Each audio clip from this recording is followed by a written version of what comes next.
స్వామి, తమరు నారాయణ మంత్రాన్ని ఎందుకు జపిస్తున్నారు? నేను ఎల్లవేళలా శ్రీహరినే ధ్యానిస్తూ ఉంటాను.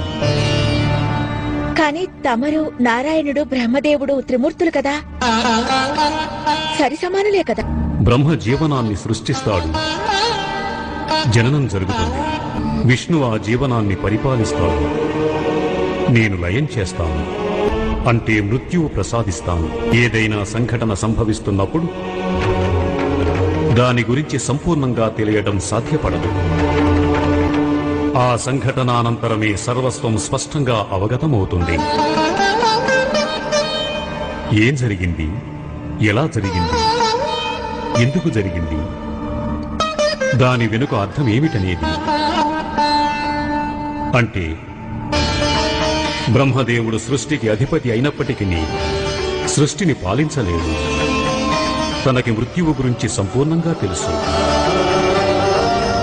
అందుకే నన్ను ధ్యానిస్తూ ఉంటాడు. విష్ణువు సృష్టిని పరిపాలిస్తున్నప్పటికీ అతనికి జనన మరణాల విలువలు తెలియవు. అందుకే బ్రహ్మదేవుని ధ్యానిస్తూ ఉంటాడు.